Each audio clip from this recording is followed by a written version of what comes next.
nuevo Café Digital, un programa elaborado por la Facultad de Comunicación y Documentación de la Universidad de Murcia dentro de su grado de Gestión de la Información y Contenidos Digitales. Hoy el programa está dedicado a los libros. Se titula Un libro, una hora, secretos del programa de radio de la cadena SER. Os aviso de que va a ser un programa lleno de magia y no podrá ser de otra manera porque ya sabéis que la lectura es pura magia. Aquí os dejo con este maravilloso programa que estoy segura os va a encantar. Bienvenidos al Café Digital que realizamos desde la Facultad de Comunicación y Documentación de la Universidad de Murcia y que emitimos en directo desde la televisión universitaria. Y hoy tendremos con nosotros a Antonio Martínez Asensio, director del programa de la cadena SER, Un libro, una hora. Le damos las gracias por habernos dedicado su tiempo esta mañana para hablar de libros y de su programa. Quería presentarte brevemente, decir a las personas que nos acompañan aquí que Antonio ha trabajado en televisión española, en Telemadrid, en Telecinco, en Canal Plus, pero ahora trabaja principalmente en la radio, además de ser productor de audiolibros en Penguin Random House, y ahora trabaja en la radio en el programa Un libro, una hora de la cadena SER. Antonio, no sé si eres consciente de que aunque tus oyentes no te conozcan, el hecho de que nos cuentes historias al oído hace que tengamos mucha confianza en ti y parezca que ya somos como de la familia. ¿Cómo sientes tú la relación con tu público, Antonio? Pues es verdad que sí, de alguna forma la sensación que tienes cuando haces un programa como este es hacerlo para los demás, ¿no? O sea, yo creo que yo siempre he tenido ese afán de contar esa pasión por los libros y cuando surgió esta oportunidad de contar los libros en sí, pues bueno, lo haces un poco pensando en los demás, con lo que es verdad que esa relación que se establece es muy de cercanía, ¿no? Tanto en los mensajes que yo recibo como en la forma en la que yo siento de alguna forma que cuento las cosas, ¿no? Casi al oído, ¿no? Es verdad. Al oído, porque muchas veces te escuchamos mientras vamos paseando, mientras Claro. vamos en bicicleta, mientras estamos en la cama quizá conciliando el sueño, y eso genera una relación de cercanía contigo y con los libros. Y te quería comenzar preguntando cómo elegís los libros, cómo seleccionáis los fragmentos que luego dan lugar al programa para elaborar ese guión. ¿Cómo es ese proceso de hacer el programa Un libro, una hora? Bueno, pues mira, yo os tengo que contar que este programa en principio surgió para hacerlo en verano de 2019. Eran 7 programas, con lo cual nosotros elegimos esos 7 libros con una característica principal que es que se pudieran contar en una hora. Esto es libros cortos relativamente y, bueno, pues variados, ¿no? Grandes títulos, hicimos Madame Bovary, hicimos El Gran Gatsby, hicimos Doña Perfecta de Galdós, hicimos El retrato de Dorian Gray, Peter y Wendy, El sabueso de los Baskerville y El camino. Esos fueron los 7 libros que elegimos para hacer en verano. El criterio era libros cortos y variado. Luego, enseguida nos confirmaron que íbamos a hacer toda la temporada y a partir de ahí lo que hicimos fue hacer un listado un poco de cuáles son los grandes títulos de la literatura, ¿no? Y entonces, bueno, pues ahí ha cabido un poco todo. Lo que tratamos es de ir compensando, de que si hacemos algo de literatura romántica francesa, luego metamos algo diferente y hemos abarcado que no sean libros que vayan más allá de 1960, 1900, mediados del siglo XX y sobre todo del siglo XIX. No hemos hecho casi ninguno que sea anterior al siglo XIX, pues estuvimos a punto de hacer Goethe, las del joven Werther, pero al fin no lo hicimos. Con lo cual, ese ha sido el criterio. Libros que sean narrativos, que no sean muy filosóficos, que se puedan contar, que haya algo que nos permita avanzar, ¿no?, en su narración y que sean libros cortos. Pero ¿qué pasa?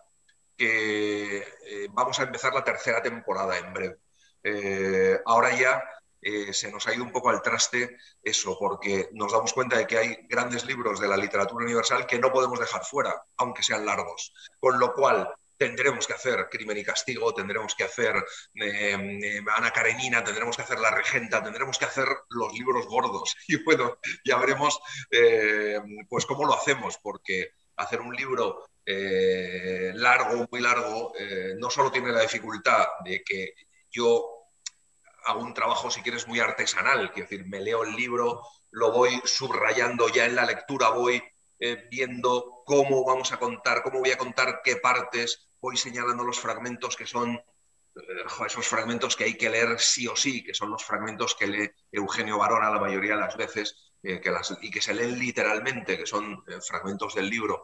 Voy seleccionando todo eso y muchas veces voy eligiendo también qué contar, porque muchas veces, casi nunca cabe todo. Un caso clave fue el primer programa que hicimos, Madame Bovary. Madame Bovary, claro, Flaubert lo que quiere contar en esa novela es lo gris que es ese pueblo, ¿no? Y cómo Madame Bovary realmente quiere vivir sus sueños, o pretende vivir sus sueños por encima de su realidad, ¿no? Y cómo todo lo que le rodea es un mundo gris. Al final nosotros tuvimos que contar solo la historia de Madame Bovary y nos dejamos fuera la historia del farmacéutico, la historia del carnicero, la historia del ayudante del farmacéutico, claves en la trama. Quiero decir, al final elegimos también qué dejar fuera y cómo contar, cómo vamos a contar ese libro, porque no tenemos que olvidarnos que lo que nosotros pretendemos es que la gente lo lea. Entonces siempre decimos, bueno, y yo por eso siempre termino el programa diciendo, así les hemos contado Madame Bovary, así les hemos contado el libro de hoy. Pero, quiero decir, lo suyo es leérselo, señores. Vayan ustedes a la librería, vayan a la biblioteca y léanselo, ¿no? Que es lo suyo, porque nosotros les hemos dado, bueno, pues una aproximación, les hemos contado una versión, ¿no? Antonio, creo que tienes unos 200.000 oyentes en el programa. ¿Cómo son? ¿Hay un sector de edad, un sector, digamos, cultural o educativo, un ámbito rural, urbano? ¿Tienes todo tipo de lectores? ¿Tu programa llega también a un público joven, por ejemplo, que se está acercando a la literatura por primera vez? ¿Es un público que entiendes mayor? ¿Cómo es el público de un libro, una hora? Yo te voy a confesar que no lo sé, porque que no lo sé oficialmente, no tengo ese dato de cómo es el público. Es verdad que en este último EGM nos han dado 201 oyentes a las 5 de la mañana, cosa que me parece espectacular, pero es verdad que yo, vamos, también sé que hay muchísimas más descargas por podcast y hay muchísima más gente que nos escucha en podcast que en directo, ¿no? Con lo cual, bueno, pues yo no sé si los datos de podcast son muchísimo más altos, ¿no? Mensualmente, cosa que a veces el dato no sé, te sorprende un poco, ¿no? Porque es verdad y te presiona un poco. Es verdad que yo tengo mucha relación con los oyentes a través de sus mensajes y a través de la interactuación que tenemos con ellos. Es verdad que yo detecto que hay muchas más mujeres tal vez que hombres. Es verdad que hay gente joven y que hay mucha gente que yo considero joven, quiero decir, gente de entre de 25 a 45 años, quiero decir que esa franja hay muchísima gente. Y luego también es verdad que detecto que hay dos profesiones, por decirlo de alguna forma, que predominan sobre las demás. Hay mucha gente del sector médico, enfermería y demás, tal vez porque, bueno, pues las guardias tal vez pueden ser un buen momento para estar conectado a un programa como este o a la madrugada, y profesores y gente que da clase, gente relacionada con la educación y bibliotecas. Entonces, bueno, y a mí me llena de gozo, ¿no? Porque, bueno, pues me parece fantástico. Ya solo si pienso que hay un enfermero en el tiempo que estamos pasando, un médico que le estoy ayudando a pasar esa guardia, vamos, ya me considero pagado, pero también mucho profesor y mucho bibliotecario. Es verdad que otro de los miedos que teníamos nosotros es que los estudiantes utilizaran o descubrieran un libro a una hora como sustitutivo, ¿no? Bueno, a veces pues es un poco inevitable, ¿no? A mí incluso pues algún amigo me ha dicho, oye, pues mi hijo pues ha escuchado, me dijo, por ejemplo, El Señor de las Moscas, porque tenía un examen sobre El Señor de las Moscas y se han escuchado el programa en vez de leerlo. Y yo digo, joder, no, leéroslo, por favor. Pero tengo que decir que también está bien, o sea, que también es una forma de que los alumnos o la gente que a lo mejor tampoco ha entrado en la lectura de una forma tan intensa todavía, bueno, pues que tenga ese primer acercamiento a través de un programa como este, ¿no? O sea, que me parece bien. Muchas gracias, Antonio. La verdad que hay muchísimas preguntas en el chat que agradezco y alguna de ellas voy a intentar también hacértela llegar. Vale. Por ejemplo, hay una cuestión que se está preguntando y tiene que ver además con algo que a mí me interesa mucho, y es que como muchos estudiantes de periodismo y documentación nos están escuchando en este momento, preguntan qué formación es necesaria para poder realizar la labor de realizar este programa de radio literario. Y esto tiene también que ver porque como facultad nos gustaría el año que viene que hubiera un concurso en el que grupos de estudiantes de distintas titulaciones se unieran para hacer el proceso de lectura, anotación, extracción de párrafos, documentación de la parte teórica de la obra, para intentar luego generar un podcast de radio sobre alguna obra literaria. Y en paralelo con eso, ¿qué formación hace falta para hacerlo y cómo hacerlo? También te quería preguntar si ves el formato exportable. Exportable me refiero a hacer un libro de poesía 1 hora, un ensayo 1 hora, una película 1 hora, o especializarlo por algún interés temático, por ejemplo, una escritora de la región de Murcia 1 hora. Claro. ¿Cómo ves la exportación del Sí, modelo? la verdad es que a mí todo eso me parece muy divertido. O sea, yo creo que por supuesto que cabe todo. Nosotros sí que es verdad que lo queremos hacer un poco, a veces temáticamente. Por ejemplo, durante todo el mes de marzo hemos hecho mujeres. Era un poco desde el Día de la Mujer, el 8 de marzo, pues decidimos que todo el mes de marzo hiciéramos mujeres. En cuanto a otros tipos de formatos, una película 1 hora, yo siempre he dicho que yo contaba los libros como cuando éramos pequeños nos contábamos las películas, que yo supongo que se seguirá haciendo. Quiero decir, yo me sentaba con mis amigos, joder, he visto esta peli, y te la contabas entera, y entonces va, y entonces el otro, y entonces se cae por barra, y te contabas la peli, ¿no? Entonces, esa es un poco esa forma de contar, ¿no? A mí me gusta transmitir lo que a ti te ha quedado de esa lectura. ¿Qué hace falta para hacer esto? Bueno, yo estudié filología hispánica. Iba a estudiar periodismo, pero al final me decanté por filología.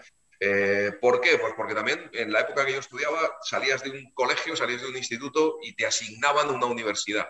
Y entonces yo fui a la Autónoma de Madrid, donde no había periodismo, entonces tal vez incluso por el tener que cambiar expediente y demás, pues bueno, pues yo lo único que quería era leer y escribir y entonces pues filología me pareció, bueno, pues lo que yo quería estudiar y lo tenía claro desde el principio.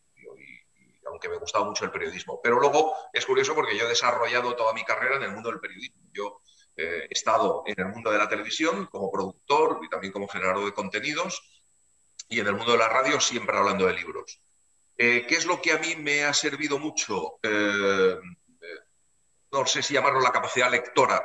Poder, quiero decir, desmenuzar un libro, leer y entender, tener clara la estructura de una novela, los personajes, cómo se construye, qué es lo que el autor realmente nos ha querido decir, tratar de sacar un poco esa esencia, que en libros más realistas seguramente está claro, aunque a veces la estructura es más complicada. Madame Bovary, de la que hemos hablado antes, bueno, pues parece sencilla, pero realmente es una novela de mucha complejidad, ¿no? Pero, por ejemplo, cuando decimos El corazón de las tinieblas, de Joseph Conrad, ¿no? Que es una novela oscura, que es una novela que viaja hacia el horror, que es un viaje por un río hacia la locura, pero también hacia la lucidez, donde el personaje se vacía de todo lo que, todo lo que sabe, de todo lo que trae de su cultura y deja abiertos sus sentidos hacia la selva y hacia ese horror, ¿no? Y un enfrentamiento entre la civilización y la barbarie en una reflexión también muy profunda. Bueno, pues saber leer y saber sacar un poco la esencia de lo que has leído, fundamental para mí. Terminar el libro y decir, bueno, ¿qué quiero contar? ¿Qué me han querido contar? ¿Y cómo puedo yo trasladar eso, ¿no? Y luego, a mí me ha servido mucho trabajar en televisión y también la generación de contenidos, un poco por lo que ahora se llama storytelling, quiero decir, por cómo contar una historia, cómo saber contar una historia también, y cómo poder estructurar también una narración o un guión en el que tenga sus puntos de giro, en el que tenga su emoción, en cómo terminas y demás. Y a todo eso le sumamos la documentación. La documentación a veces es sencilla, yo suelo trabajar con ediciones críticas, con lo cual lo que trato es de apoyarme en la edición.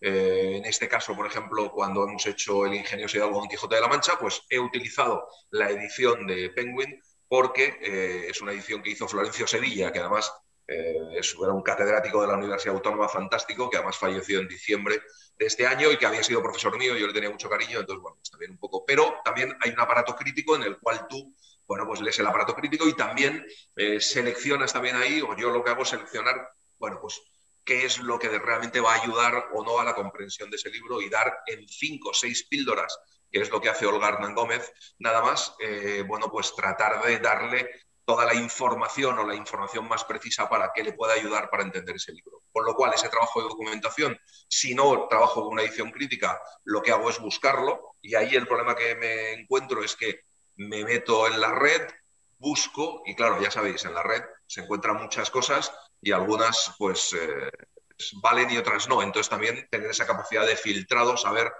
cuáles son las fuentes más utilizables, cuáles son los criterios que pueden parecer más, bueno, que pueden ser mejores para seleccionar ahí, y entonces ahí siempre citando a las fuentes que utilizamos, pues vamos metiendo la información. Y luego una parte muy importante que yo siempre destaco y que para mí es fundamental del programa, es que luego el programa nosotros, una vez que lo terminamos, una vez que lo grabamos, luego si queréis hablamos de cómo es el proceso de grabación, pero hay una edición de ese audio y luego hay una sonorización. Entonces, la elección de esa música y cómo se sonoriza y cómo se apoya o cómo se acompaña esa narración, luego a la hora de escucharlo, para mí la música, que básicamente de eso se ocupa Mariano Revilla, que es una eminencia y que es un personaje histórico en la radio y que yo he tenido la suerte de trabajar con él y que es el que se ocupa de esa sonorización, bueno, pues también acompaña, apoya, ayuda y amplía, bueno, pues la narración que nosotros. Muchísimas gracias, Antonio. Además, creo que se podría añadir una cosa más, y es la pasión, porque escuchándote hablar también incorporar la faceta, sí, o esa dimensión humana de la pasión por la literatura, ¿no? Claro. Has hablado últimamente, al acabar, de la música, del papel de la música en la generación del programa, y tenemos también a una bibliotecaria, Ana Valdés, que desde su programa de radio en Villena, pues habla de la música de los libros. No sé si en este momento, Ana, querrías hacer alguna pregunta o comentario a Antonio y te podemos dar sonido, igual que a otras personas que quieran que nos lo indiquen para que activemos su audio y cámara y puedan preguntar. Ana, adelante. Hola, primero encantada de estar aquí con vosotros. Esto de volver a mis raíces bueno, pues que estoy súper contenta de veros aquí y compartir con Antonio, que es un ídolo en esto de radio, literatura y... Gracias, Ana. Más que, primero de todo, decir que me encanta que tú digas que tu programa eran 7 programas en un principio y lleváis 3 temporadas. Nosotros cuando comenzamos el programa también eran 6 programas, llevamos 6 años. Esto me da que pensar que a veces se infravalora o se desestima el conocimiento del oyente. O sea, yo creo que se parte de la noción de que al oyente no le va a interesar un programa sobre libros. Esto me da mucha pena, porque se demuestra con programas como el tuyo que el oyente está muy interesado en un libro. Y creo que esto es porque la literatura tiene una parte, la que engancha realmente, creo, confío de verdad que es así, es la parte emocional. Y esa emoción se transmite a través de palabras y de música. Y yo también lo comprobamos en nuestro programa que es así. O sea, el interés del libro no viene tanto por las publicidades y demás, sino por cómo se cuenta el libro, ¿no? Y qué se expone de ese libro para que la pasión del que lo transmite, como tú haces, como nos pasa a nosotros, que es inevitable enamorarte del libro cuando lo has escudriñado hasta el último adjetivo que ha podido aparecer en la literatura, pues creo que esa emoción es la que conecta con el público y la que mantiene un enganche a este tipo de programas. Entonces sí que me da pena que cuando se pone en marcha un programa así, ya se piense que es para un tiempo limitado, porque no va a tener más camino, porque no va a tener más proyección, y en cambio los oyentes demuestran que no, que justamente quizás se necesitan muchos más programas así. También te tengo que decir que por parte de la SER y de los directivos de la SER, a mí en el programa 3... el programa 3 ya nos dijeron, oye, no, hay que seguir, o sea, porque hay que decir que eso funcionaba. Pero es verdad que luego pues las radios tienen su parrilla, tienen su espacio, y alguien preguntaba también antes por qué no puede emitirse a otra hora. Pues porque también es verdad que, y además ahora con el mundo podcast, pues en el fondo da igual, estás en madrugada, no tienes también tanta responsabilidad o tanta presión a lo mejor de audiencia. y luego, sobre todo, que de lunes a viernes pues están los programas deportivos, están los programas informativos, están los magazines y tampoco hay mucho espacio. Yo me he pasado la vida vendiendo y dando la barrila con los libros a todo el mundo, y he vendido secciones de libros a todos los que me quisieran escuchar. Yo incluso le llegué a vender una sección de libros al programa de deportes en Onda Cero, a Radio Estadio, y yo allí, entre gol y gol y entre partido y partido, les contaba un libro. O sea, te quiero decir que, bueno, y estuve 2 años haciéndolo, o sea, que tampoco, quiero decir, hay que insistir, hay que dar la barrila, hay que comunicar la pasión y hay que estar ahí. Y bueno, yo creo que al final la pasión por los libros, es inevitable. A cualquier feria del libro que vayas en cualquier lugar, y yo voy sobre todo a la de Madrid porque es la ciudad donde vivo, es espectacular, quiero decir, la afluencia de gente. La literatura interesa, los libros interesan. Lo que pasa es que, bueno, pues las programaciones de las radios y de las televisiones pues tienen que ir a una programación más generalista, seguramente, y estos programas más de nicho pues están en madrugada. Yo estoy encantado. Pues me encantará, Ana, conocer tu programa. Muchísimas gracias. También he visto que ha entrado otra persona, Alberto Soler, quien desde el Ayuntamiento de Cartagena gestiona el proyecto Premio Mandarache, que es Premio Nacional de Fomento de la Lectura. Y además antes Antonio nos decía que es de origen cartagenero. Entonces me gustaría, Alberto, que le hicieras una pregunta a Antonio aprovechando esta oportunidad. Pues sí, muchas gracias. Nada, yo también quería decir que estoy encantado de estar aquí y de escucharte hablar y contar un poco los entresijos del programa. Esto a lo mejor es una obviedad, pero yo creo que las lectoras y los lectores nos sentimos muy cómodos en el formato radio y en el formato podcast. Y de hecho, Mandarache este año también ha lanzado una red de podcast que se llama Radio Mandarache, porque creo que es el medio ideal.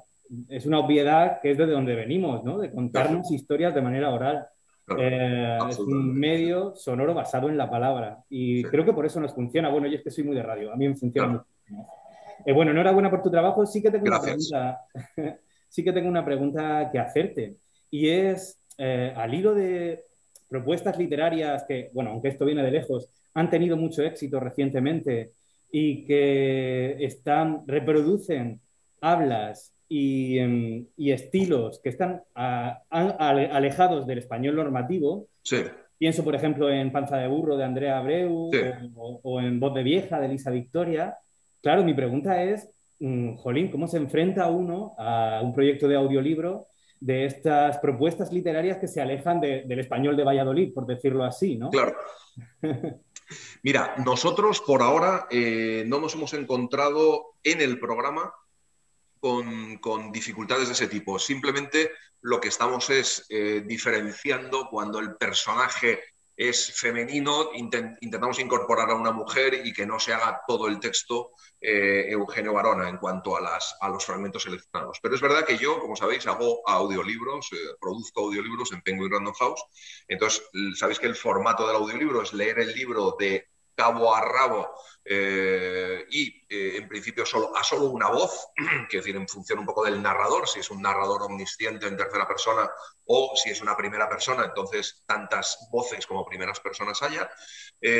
Y ahí nosotros lo que hacemos es buscar precisamente que esas particularidades se reflejen y que evidentemente cuando hemos hecho el audiolibro de un autor colombiano, el narrador es colombiano, pero también de la misma forma cuando hemos hecho, por ejemplo, hace poco el audiolibro de un libro que se desarrollaba, una novela que se desarrollaba en Sevilla de Susana Martín Gijón, cuyos personajes, bueno, pues es una comisaría en Sevilla y además tiene la particularidad de que viene una investigadora, una policía de fuera, que es de León, entonces lo primero que hace cada uno que se encuentra con ella es decirle, oye, tú no eres de aquí, con lo cual, quiero decir, está claro que se detecta un acento, ¿no? Entonces nosotros eso lo hemos reflejado en el audiolibro y la persona de León, el personaje, tiene su acento. Entonces yo creo que igual que eso era algo que antes estaba un poco mal visto, también en el cine, porque en el cine también se decía, bueno, es que tiene acento andaluz o es que tiene acento gallego, y eso iba a la contra. Ahora, sin embargo, hay series en las que hay una actriz gallega, que digo andaluza, que no me acuerdo el nombre ahora, que ha hecho un papel de gallega ahí no me acuerdo cómo se llama la serie, el libro es El desorden que dejas, me parece, o algo así. Bueno, y entonces todo el mundo ha comentado, joder, ese acento que bien está hecho, ¿no? Entonces yo creo que el audio tiene que trasladar eso absolutamente. Y nosotros, desde luego que si nos encontramos en alguno de los clásicos, que no sé si va a ocurrir o no, si nos encontramos en algún libro eso, desde luego que lo vamos a trasladar, vamos, y vamos a hacer otro acento que no sea el español de Valladolid, efectivamente el castellano. Hace poco escuché a una escritora, creo que fue Marta Sanz, hablando de lo que ella llama estilos literarios gentrificados, ¿no? Claro. Cómo al final uno lee por viajar a otro sitio. Claro. Y que el habla, el acento, los términos cambien, al final es una gozada, porque tú lees para conocer sitios que no conoces, ¿no? Y era una autora colombiana con sus términos engrandece, te ensancha tu mundo, y eso es muy bello. Entonces, que se reproduzca también en el audiolibro, pues es estupendo. No hay nada que me guste más que a mí me haga tirar de diccionario un libro, porque es verdad que de repente dices, ahí va, esta palabra. Mira, a mí me ha pasado con una palabra que no me acuerdo cuál es, que utiliza Javier Marías en su última novela, que de repente he dicho, ahí va, y me he tenido que ir al diccionario a ver qué significaba, ¿no? Pero claro, te pasa mucho con novelas que tratan de reflejar términos que tienen que ver con otros ámbitos geográficos que no son el tuyo, ¿no? Enriquecedor siempre, está claro. Gracias, Alberto. Muchísimas gracias, Alberto. Y enhorabuena siempre por tu trabajo en el Premio Mandarache y en toda la promoción cultural en Cartagena. Y aprovechando también, Antonio, que has comentado que eres productor de audiolibros, pues tenemos aquí también acompañándonos Paula, que es una doctoranda que está investigando sobre los audiolibros. Sí. Paula, ¿querrías hacerle alguna pregunta a Antonio aprovechando este momento sobre el papel de los audiolibros como formato? Sí, buenos días, buenas tardes a todos. Los saludo desde Budapest. Trabajo aquí en el Instituto Cervantes y soy doctoranda, como bien dijo recién el compañero. Y bueno, estaba escuchando un poco, varias de las preguntas que tenía ya fueron respondidas, pero hay una y que digamos que traspasa todo la tesis, que es lo fundamental del audiolibro, que es la voz. Me gustaría, porque tengo varias definiciones y varias entrevistas a personas como la encargada de la grabación de audiolibros de la Biblioteca de Estados Unidos, quien hace una enumeración de cuáles son las claves que debería tener una persona que narra audiolibros. Y me gustaría saber tu opinión y cuáles son para vos las características fundamentales que tiene que tener esa persona. Bueno, vamos a ver. Déjame que lo piense. ¿Cuáles son las características que nosotros buscamos? Nosotros cada vez estamos haciendo los libros un poco más interpretados. Entonces, en ese sentido, nosotros hemos dejado de buscar locutores para trabajar más con actores.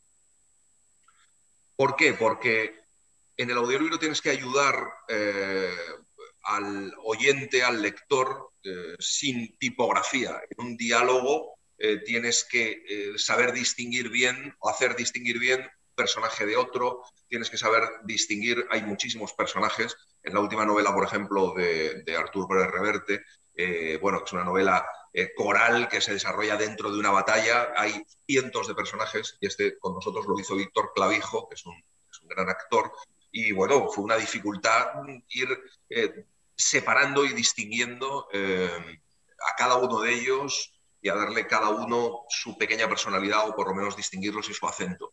Con lo cual, cierta capacidad interpretativa, capacidad lectora, evidentemente. Necesitamos un lector, necesitamos a alguien que tenga las capacidades evidentes en alguien que se vaya a dirigir a otro a través de unos cascos, que es que vocalice, que hable bien. Y luego nosotros tenemos unos parámetros técnicos que son un número de palabras, un máximo de palabras a la hora, quiero decir, que ese libro vaya con una cadencia y con un tempo, digamos, que ayude también al lector, con unas pausas marcadas entre punto y aparte, entre punto y seguido, que también nos ayude a distinguir un poco ese ritmo.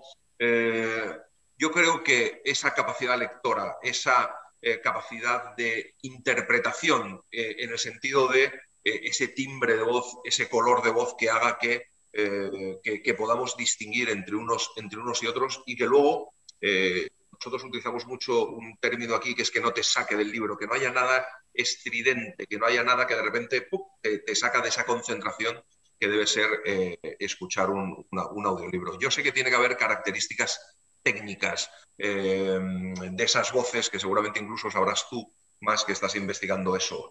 Para mí, a veces como productor, que lo que estoy buscando, yo cada vez que leo un libro, lo que primero estoy pensando es cómo me suena, cómo es esa voz, ¿no? Y luego trato de buscar a alguien que se parezca a la voz que aparece. Entonces, es más, si quieres, un trabajo artístico que un trabajo tan técnico, ¿no? Que es otra parte de la producción quien lo hace. Pero creo que esas son un poco las características que podrían tener alguien que narre audiolibros. No sé si contesto a tu pregunta. Sí, ¿y han tenido experiencias con los propios autores que quieren narrar el audiolibro? Sí, nosotros tenemos bastantes autores que narran sus libros. Lo que pasa es que suelen ser libros que son ensayos, que son o ensayos o memorias, quiero decir, donde lo personal o la voz del propio narrador, por ejemplo, Sergio del Molino narró La piel, que es un ensayo también un poco sobre su propia experiencia con problemas en la piel y sobre cómo influye o cómo literariamente ha influido en unos y otros, y habla de Nabokov y habla de mucha gente. Bueno, pues este lo hizo él. Acaba de hacer Rubén Amón uno que habla de tauromaquia. Quiero decir, hay muchos autores que narran. Es difícil que haya autores que narren sus novelas. Hay un caso que es Eduardo Sacheri, que es un autor maravilloso argentino, que él narra sus novelas, pero porque es un narrador maravilloso. Y entonces, bueno, pues ha quedado estupendamente. Otro autor que narra sus novelas y que es un gran narrador es Andrés Neumann. Andrés Neumann, argentino también, pero viviendo en España desde mucho tiempo, es otro autor que para nosotros ha sido una sorpresa porque no solo ha narrado un libro que narra sus memorias o que narra sus recuerdos de Argentina, que se llama Una vez Argentina, sino que también ha narrado Fractura, que es la historia de un personaje y la historia sentimental de un personaje, y sin embargo lo ha narrado él. Entonces también, bueno, pero porque él reunía el talento como narrador más que como autor. Como autor vamos más al ensayo y a la memoria. Muchas gracias. Gracias a ti, Paula. Muchísimas gracias, Paula. También tenemos aquí otras personas que podrían intervenir y solicitando que se les active el audio. Por ejemplo, veo a Pedro Quiles, responsable de Cultura en la Biblioteca Regional, otros colegas de bibliotecas o estudiantes de distintos cursos. Estáis invitados.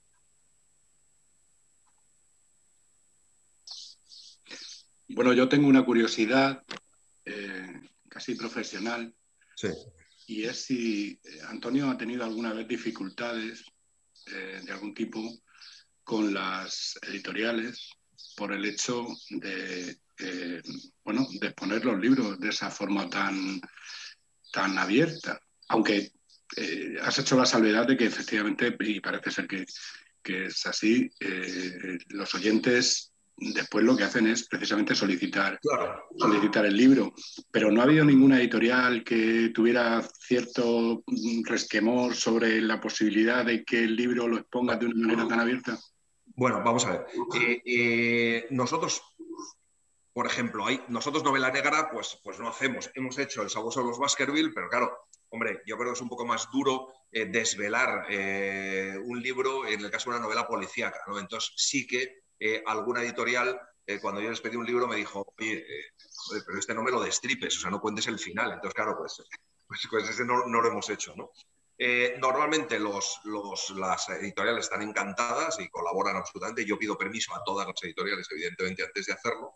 Y lo que sí que nos encontramos dificultades es con autores, digamos. Por ejemplo, Gabriel García Márquez, que a mí me encantaría hacer algún libro suyo y que los tenía, por supuesto, había muchos libros suyos en mi listado de clásicos que había que hacer. Pero, sin embargo, la Fundación Gabriel García Márquez es muy activa y, oye, yo lo entiendo perfectamente en la defensa de sus derechos, de los derechos de sus libros, y entonces, pues bueno, pues no nos permite hacer por ahora este formato. Bueno, pues las marcas, los autores marca suelen ser más dificultosos. Roald Dahl, por ejemplo, que es otro autor que defiende también mucho, Gabriel García Márquez. Bueno, ese tipo, ahí sí que nos estamos encontrando dificultades. Luego es verdad que nosotros no hacemos libros modernos. Es verdad que el verano pasado, y este verano también, el verano pasado hicimos libros más actuales. Y 7 libros, que fue el verano que hicimos Mr. Wynn, de Alessandro Barico, Sostiene Pereira, de Tabucchi, La carretera, de Cormac McCarthy, Desayuno en Tiffany's, de Capote, La buena letra, de Rafael Chirves, Cecil Beach, de Ian McEwan, y Las Madres, de Graham Swift. Y entonces esos sí que fueron libros más modernos, que lo vamos a hacer también este verano. Entonces yo entiendo que en las editoriales les cueste que un libro que es una novedad lo hagamos nosotros, porque claro, de alguna forma pues a lo mejor se lo estamos chafando, pero yo creo que con los clásicos no hay problema. Ahora mismo, por ejemplo, acabamos de hacer Alves y compañía, que es una novela que se acaba de rescatar y que estaba en ese cajón que dejó con muchísima obra escrita José María Esa de Queirós, el gran escritor portugués. Y Alves y compañía, por ejemplo, nosotros lo hemos hecho prácticamente en simultáneo, lo vamos a hacer porque saldrá en 2 o 3 semanas, en simultáneo con Reino de Cordelia, que es la editorial que lo ha publicado. Y están encantados y les pareció magnífico.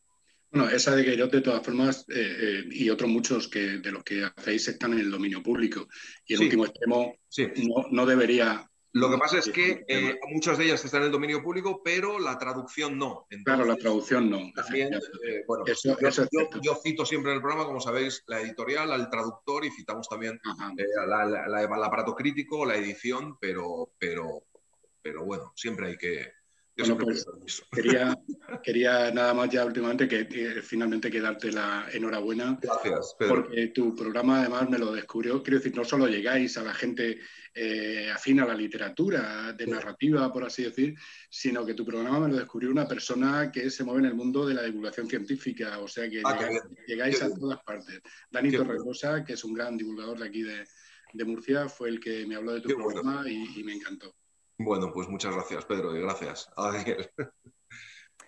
Muy bien, pues vamos a continuar ya con las últimas preguntas o intervenciones porque estamos abusando del tiempo y desde luego podríamos seguir durante horas con Antonio porque compartimos la pasión por la literatura y precisamente a propósito de eso, un estudiante, José Antonio, pregunta en el chat sobre cómo el periodista, porque él tiene un blog junto con un grupo de amigos, hasta qué punto el periodista debe dejarse llevar por la pasión o hacer un periodismo, digamos, profesional o cómo combinar esa pasión y esa dimensión profesional de su labor.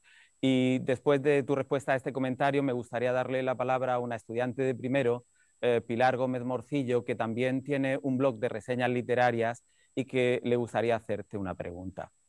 Vale, veo una mano levantada también de Ana María por aquí. Bueno, perdón, sí. Vamos a ver, la pasión en el periodismo. Bueno, vamos a ver, yo en el periodismo creo que no. Yo creo que al revés, lo que hay que hacer en estos tiempos es descargarnos de pasión y hacer un periodismo como tendría que ser, ¿no? Y no nos vamos a meter, no voy a meter en absoluto en... Pero bueno, hablo de más de información y demás. Yo, desde luego, que pongo toda la pasión. Quiero decir, a mí me sería imposible hacer este programa sin la pasión por los libros. Yo hay libros que me leo, porque, claro, muchos de estos libros me los leí cuando era muy joven y entonces los vuelvo a leer y algunos me maravillan, pero algunos otros me han horrorizado y entonces no los he hecho directamente. Entonces hay veces que me leo un libro y digo, joder, pues me encantaba y yo lo tenía como un libro maravilloso y de repente me lo vuelvo a leer y digo, madre mía, vaya pestiño. O, por ejemplo, me leí uno de Tolstoy, que es la sonata Kreutzer, y me pareció tan machista, tan absolutamente fuera de lugar y que también pues no lo hice, decidí no hacerlo, ¿no? Entonces, bueno, yo sí que manejo la pasión para mi trabajo, pero entiendo que en el periodismo y pasión por tu trabajo, pero no puedes trasladar tu pasión a la información. Eso desde... Perdóname, ¿cuál era la otra? Habíamos hablado de esto. Sí, no, vamos a darle la palabra, a darle la palabra a Pilar María Gómez para que te haga una pregunta y a continuación a Ana María, que tenía la mano levantada también. Bueno, lo primero, buenos días a todos y perdón. A ti, Antonio, muchísimas gracias por participar en esta actividad.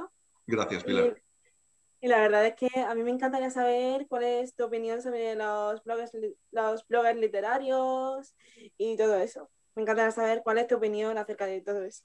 A mí me parece fantástico, que todo lo que sea divulgación me parece fantástico. Yo me apoyo muchísimo y los cito muchísimo. O sea que yo cuando entro a documentarme empiezo a leer y a leer y a leer cosas que se publican y bueno, y cito a los blogs y los utilizo mucho. Yo he llevado durante muchísimos años, hacía el blog de libros de antena3.com, que se llamaba Tiempo de Silencio.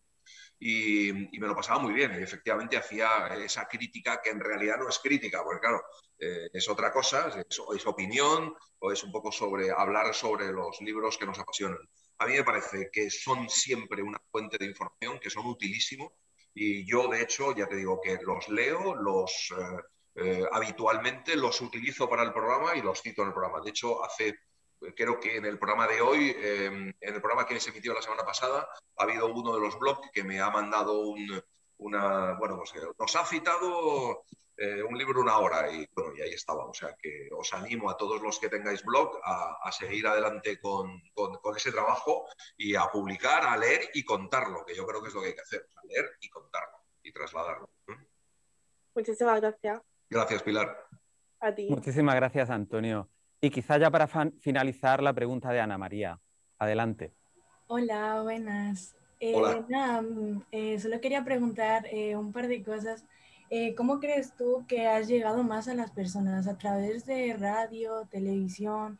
¿Cómo crees que esas personas, digamos, se sienten, no sé, mucho como lo que transmites, tanto todo lo que les lees como les hablas? O sea, eso me genera mucha curiosidad. Y también a la hora a la que has tenido que emitir tu programa, o sea, cambiar, digamos, radicalmente tu rutina, tu forma de sueño y no sé, que es otra, digamos, más nocturno, o sea, ya dormir durante el día, no sé, me genera también mucha curiosidad. Bueno, te tengo que contar que nosotros emitimos a las 5 de la mañana, pero nuestro programa está muy editado, es decir, nosotros grabamos todos juntos, tratamos de grabar, digamos, en orden de guión, estamos tanto Olga como Eugenio Barona como yo, y luego ese programa se limpia, se edita, se quitan algunos silencios, se ecualiza, se hace una edición de sonido y luego se sonoriza, con lo cual yo grabo los miércoles a la hora de comer, o sea que no me ha cambiado nada, o sea que en ese sentido, nada, y es magnífico estar a esa hora antes de porque bueno, de alguna forma estás en un nicho y estás en un lugar que también es un lugar muy, muy íntimo, ¿no? En cuanto a quién dirigirse y cómo, yo te tengo que decir que he trabajado 25 años en televisión y que jamás he sentido en televisión nunca durante 25 años lo que yo he sentido durante un minuto en la radio. Para mí la comunicación es la radio. Yo he hecho radio en directo también y esa comunicación que te da la radio es lo mejor. Para mí, hablarte al oído, en eso también es algo que comparto con los audiolibros, ¿no? Y que yo siempre digo que también tenemos asimilado que escuchar se hace porque se están haciendo otras cosas. Hay mucha gente que dice, no, y está muy bien porque lo escuchas mientras cocinas o mientras viajas o mientras andas. Eso está muy bien y eso está claro, pero también reivindico el placer de sentarse, de cerrar los ojos y de que alguien te hable al oído, ¿no? Y ahí es donde yo creo que esa comunicación es más fluida y se establece. Para mí la radio es desde luego mi medio de comunicación. Yo ahora mismo, además, como me tengo que leer un libro a la semana para el programa y hacer un guión a la semana y además me tengo que leer todo lo que produzco de audiolibros, yo la tele, por ejemplo, no la veo. Ya he dejado de ver televisión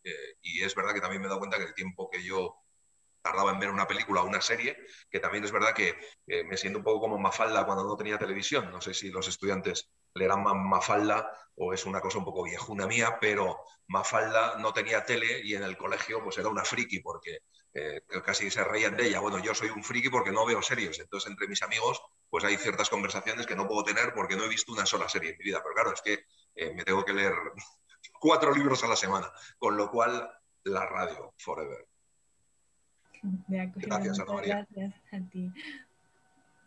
Muchísimas gracias, Antonio. Yo creo que con esa invitación a disfrutar el que nos cuenten historias al oído podemos concluir, dándote, por supuesto, las gracias por el entusiasmo y el conocimiento que nos has transmitido en este en este rato de nuestro café digital.